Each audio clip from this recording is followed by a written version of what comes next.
नमस्कार, स्वागत है आपका बोलता हिमाचल पर। आज है 24 अक्टूबर 2025 और हिमाचल प्रदेश से जुड़ी हुई आज की बड़ी खबरों की जानकारी अपडेट्स हम आपके लिए लेकर आए हैं। हमीरपुर की जनता को सीएम सुक्खू की बड़ी सौगात, आज करेंगे कई उद्घाटन और शिलान्यास। मुख्यमंत्री सुखविंदर सिंह सुक्खू 24 अक्टूबर को बड़सर का दौरा करेंगे। प्रवास कार्यक्रम के अनुसार मुख्यमंत्री 24 अक्टूबर को सुबह करीब 11:25 पर बुमलू पहुंचेंगे और हेलीपैड का विधिवत उद्घाटन करेंगे। इसके तुरंत बाद भी बड़सर के लिए रवाना होंगे। बड़सर में भी नवनिर्मित मिनी सचिवालय का उद्घाटन करेंगे। यहीं पर मुख्यमंत्री स्वास्थ्य उपकेंद्र वाणिज्य भवन का उद्घाटन और मानखड़ पर बनने वाले चेक डैम तथा तनेटा बड़सर सड़क के सुदृढ़ीकरण कार्य का शिलान्यास भी करेंगे। मिनी सचिवालय परिसर में मुख्यमंत्री जनसभा को संबोधित करेंगे। मुख्यमंत्री दोपहर बाद बुमलू हेलीपैड से शिमला लौट जाएंगे। 9 अधिकारी और कर्मचारी सस्पेंड, वोट लिस्ट में कोताही पर 2 वीडियो को भी शो कॉज नोटिस जारी। हिमाचल प्रदेश में राज्य चुनाव आयोग ने वोटर लिस्ट तैयार करने में लापरवाही बरतने पर 9 अधिकारी एवं कर्मचारियों को सस्पेंड कर दिया है।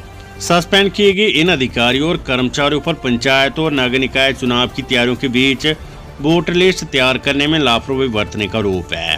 राज्य चुनाव आयोग द्वारा सस्पेंड किए गए अधिकारियों और कर्मचारियों में 2 सब पंचायत इंस्पेक्टर और 7 पंचायत सचिव शामिल है। राज्य चुनाव आयोग ने चंबा के भरमौर ब्लॉक के सब पंचायत इंस्पेक्टर बलविंदर सिंह, भरमौर की ओरा पंचायत की पंचायत सचिव नीना देवी, वंजोल पंचायत के पंचायत सचिव गौरव कुमार, होली पंचायत के पंचायत सचिव राकेश कुमार और मंडी के नेहरी ब्लॉक के पंचायत इंस्पेक्टर आशीष कुमार, मंडी के नेहरी की जोंगी पंचायत के सचिव टेकचंद, मंडी के नेहरी के भेली के पंचायत सचिव ठाकुरदास, बोई के पंचायत सचिव इंद्र सिंह और सेगल के पंचायत सचिव पवन कुमार को सस्पेंड किया है।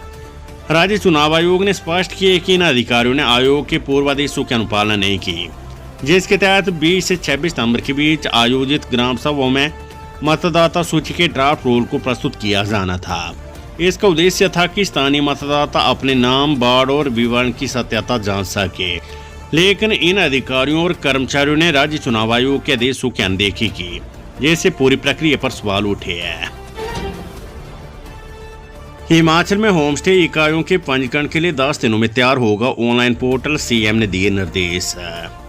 मुख्यमंत्री सुखविंदर सिंह सुक्खू ने गुरुवार को राज्य में पर्यटन परियोजनाओं की समीक्षा बैठक की अध्यक्षता करते हुए 10 दिनों के भीतर होम स्टे इकाइयों के पंजीकरण के लिए ऑनलाइन पोर्टल तैयार करने के निर्देश दिए हैं। उन्होंने ये भी निर्देश दिए कि सभी विभागों के लिए यूजर फ्रेंडली ऑनलाइन पोर्टल तैयार करने के लिए सक्षम सॉफ्टवेयर कंपनियों की सेवाएं लेने के साथ इस संदर्भ में टेंडर भी जारी किए जाए। मुख्यमंत्री ने कहा है कि सुनिश्चित किया जाए कि हिमाचल प्रदेश पर्यटन विकास निगम के होटलों, सामान्य प्रशासन विभाग के अतिथि गृह और विभिन्न विभागों के विश्राम गृहों में सभी भुगतान ऑनलाइन किए जाए, जिसमें खाद्य बिलों का भुगतान आदि भी शामिल हो। उन्होंने एशियन विकास बैंक और पर्यटन विकास बोर्ड परियोजनाओं के लिए नक्शे तैयार करने के लिए पेशेवर आर्किटेक्ट्स की सूची तैयार करने के निर्देश देते हुए कहा है कि इसे 10 दिनों के भीतर विज्ञापित किया जाए। मुख्यमंत्री ने कहा है कि पर्यटन उद्योग को बढ़ावा देने के लिए प्रशासनिक औपचारिकताओं को पूरा करने में तेजी लाई जाए तथा इस प्रक्रिया को अधिक सरल बनाया जाए। सीडीएसयू का चौंकाने वाला खुलासा, 3 कप सिर्फ सहित 112 दवाओं के सैंपल फेल। मध्य प्रदेश में कप सिर्फ से बच्चों की जान जाने के बाद भी सिर्फ की गुणवत्ता में सुधार होता दिखाई नहीं दे रहा है। केंद्रीय औषधि मानक नियंत्रण संगठन की सितंबर की जारी ड्रग अलर्ट में 3 कप सिर्फ सहित 112 दवाओं के सैंपल फेल हुए हैं। इनमें 1 कप सिर्फ नकली है। दिल, कैंसर, मधुमेह, हाई बीपी, दमा, संक्रमण, दर्द, सूजन, एनीमिया और मिर्गी जैसी गंभीर बीमारियों में इस्तेमाल होने वाली दवाओं के सैंपल फेल हुए हैं। संबंधित अधिकारियों का कहना है कि इन दवाओं को गुणवत्ता के एक या अधिक पैमानों पर विफल पाया गया है। ये गुणवत्ता विफलता केवल उसी बैच तक सीमित है जिसका परीक्षण किया गया है। इसका असर बाजार में उपलब्ध अन्य दवाओं पर नहीं माना जाना चाहिए।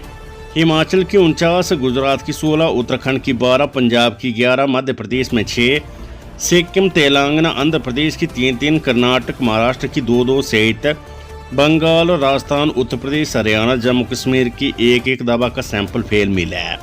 2 कप सिर्फ हरिद्वार और हिमाचल के सिरमौर में बने हैं। हिमाचल के हितों और वित्तीय मामलों की पैरवी करने फिर दिल्ली जाएंगे सीएम सुक्खू।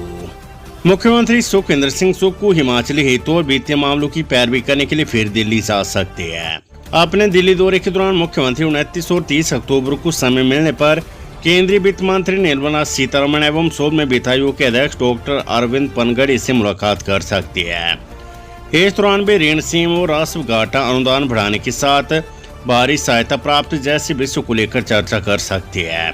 प्रदेश के मौजूदा वित्तीय हालात इस समय खराब है और राज्यों को केंद्र सरकार से वित्तीय मदद की दरकार है, चाहे वे प्रधानमंत्री नरेंद्र मोदी की तरफ से प्राकृतिक आपदा को लेकर घोषित 1500 करोड़ रुपए का पैकेज ही क्यों ना हो। सरकार चाहती है कि पैकेज शीघ्र मिले ताकि प्राकृतिक आपदा प्रभावितों की मदद की जा सके। प्रदेश सरकार आरडीजी बढ़ाने के लिए केंद्र सरकार से आग्रह कर रही है। प्रदेश को वित्त वर्ष 2020-21 में आरडीजी जो 11,431 करोड़ रुपए थी, वे मौजूदा वित्त वर्ष 2025-26 में घटकर 3,257 करोड़ रुपए रह गई है। इस विषय को मुख्यमंत्री ने केंद्रीय वित्त मंत्री के साथ 16वें वित्त आयोग के अध्यक्ष से पहले ही उठाया है तथा मुलाकात होने की स्थिति में फिर से उठा सकते हैं। जयराम ठाकुर का बड़ा आरोप, बोले पंचायत चुनाव के नाम पर प्रदेश की जनता को गुमराह कर रही है सरकार। पंचायत चुनाव को लेकर मुख्यमंत्री के साथ ही सभी मंत्री और सरकार के नेता प्रदेश के लोगों तथा सभी हितधारकों को गुमराह कर रहे हैं। नेता प्रतिपक्ष जयराम ठाकुर ने आरोप लगाया है। उन्होंने कहा है कि जब सरकार कह रही है कि चुनाव निर्धारित समय पर होंगे तो अब तक रोस्टर जारी क्यों नहीं हुआ है। उन्होंने पूछा कि क्या अधिकारियों के सामने सरकार बेबस या फिर जनता की आंखों में धूल झोंकने की कोशिश हो रही है। जयराम ठाकुर ने कहा कि उच्च न्यायालय के स्पष्ट आदेश है कि पंचायत एवं नगर निकाय के चुनाव में आरक्षण रोस्टर चुनाव प्रक्रिया शुरू होने के कम से कम 90 दिन पहले जारी किए जाए ताकि लोगों की आपत्तियों की सुनवाई हो सके। यदि बीते 25 सितंबर तक आरक्षण रोस्टर आ जाता तो चुनाव के निर्धारित समय पर शुरू होने की संभावना होती। सेवानिवृत्ति के अगले माह इंक्रीमेंट दे तो पेंशन में मिल जाएगा लाभ, वित्त विभाग ने जारी किया आदेश। हिमाचल प्रदेश में सरकारी कर्मियों को सेवानिवृत्ति के अगले महीने इंक्रीमेंट दे तो इसका लाभ पेंशन में मिलेगा।